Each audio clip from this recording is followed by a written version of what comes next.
Live from downtown Detroit, home of WDIV and Click on Detroit, Local 4 News at 6 starts now.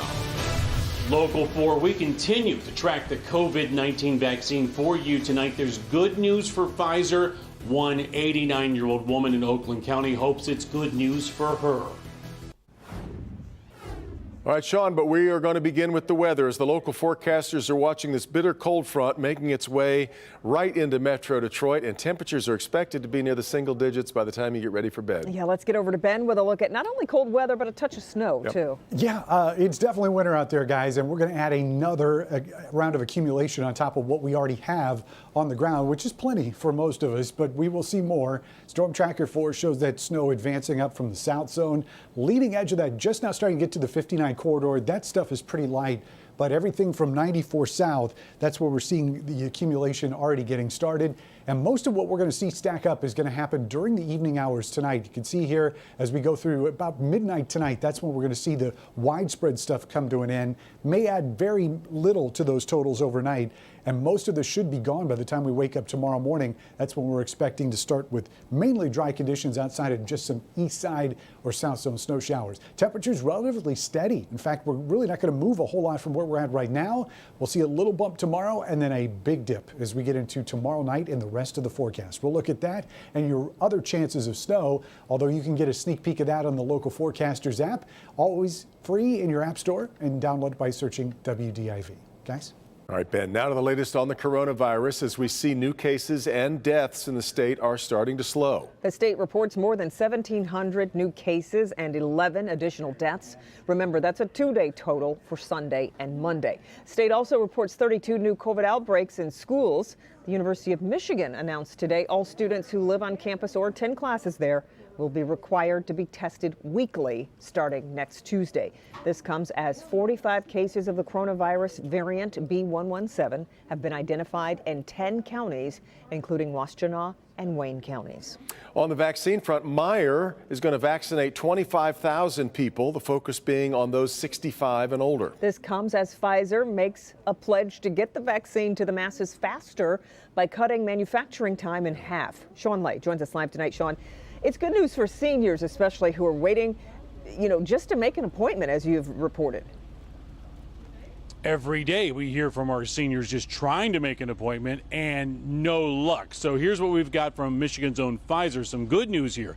They can ramp up production and make more vaccine in a shorter period of time. But for so many families, including one here in Oakland County of an 89-year-old woman, they're hoping it is not too late.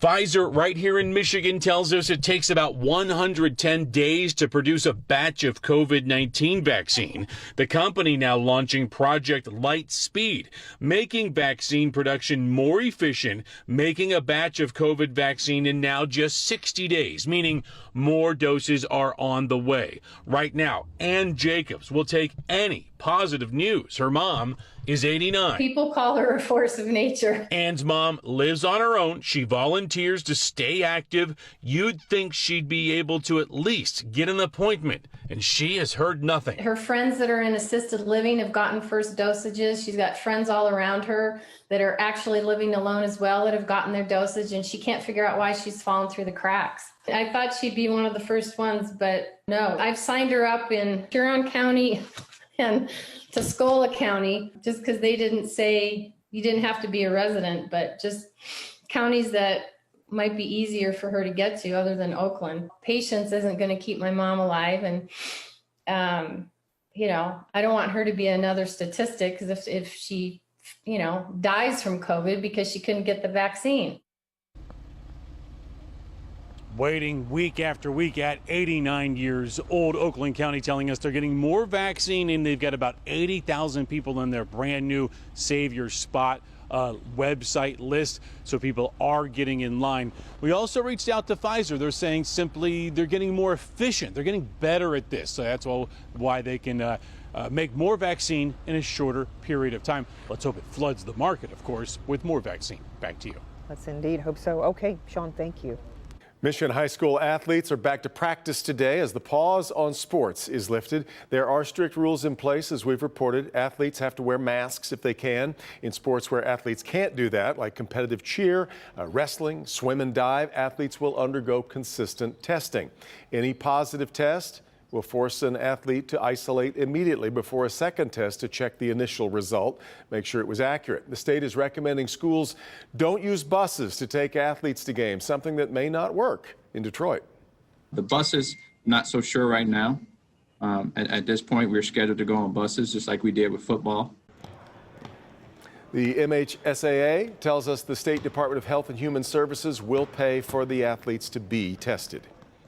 We know people still have a lot of questions about the COVID-19 vaccines, and we continue to collect them at clickondetroit.com. Dr. Frank McGeorge is back with answers to another batch of questions. Hi, Doc. Hey, Kim. Yeah, let's start with a question from Gladys, who asks, I recently read a post that if you have a reaction to the second dose, that means it's working as it should. So if you don't have any reaction to the second dose, is the vaccine still effective?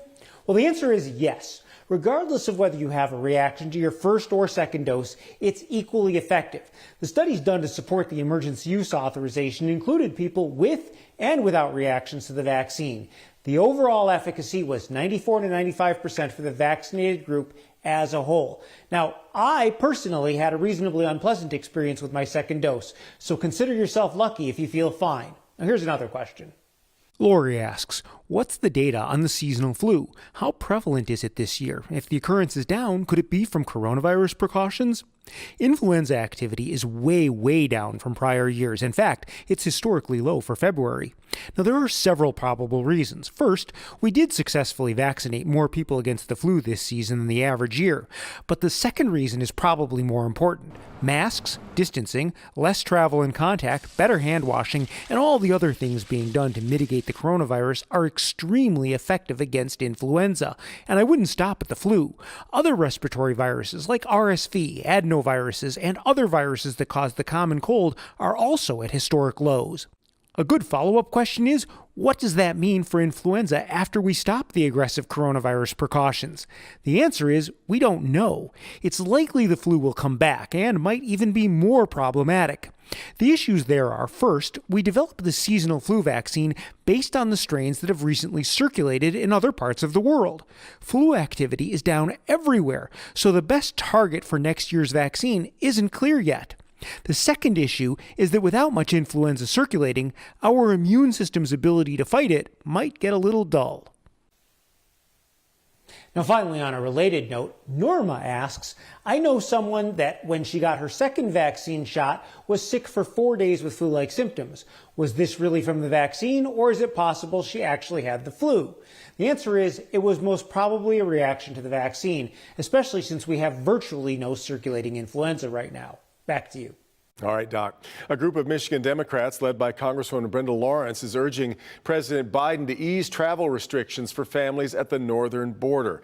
Last year, Canada established exemptions for immediate and extended family members to cross into Canada, but the Trump administration did not reciprocate with those exemptions. A portion of the letter reads, we urge the Department of Homeland Security to reciprocate those exemptions and allow for Canadians to visit immediate and extended family in the United States, as well as provide them the opportunity to care for loved ones who may be ill, attend funeral and memorial services, and more.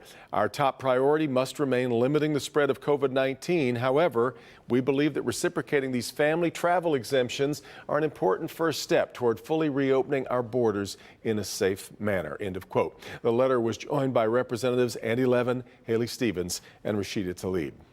Lawyers and lawmakers are finalizing plans ahead of former President Trump's second impeachment trial. Trump's lawyers will argue the trial of a president who's left office is unconstitutional, and President Trump was protected by the First Amendment. Impeachment managers allege the former president spread lies to try to overturn the election and gave a speech right before the Capitol riot that incited the mob.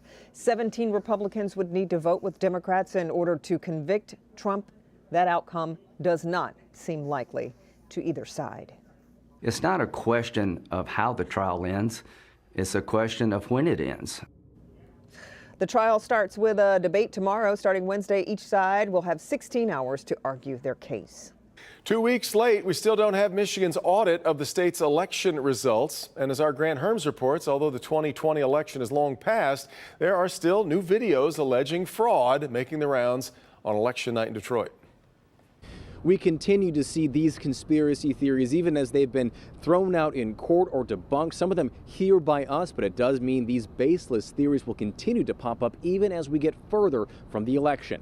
3 months after the election and misinformation about Michigan's votes still lingering online. From what I saw, there was not one ballot that showed up from at least 10 p.m.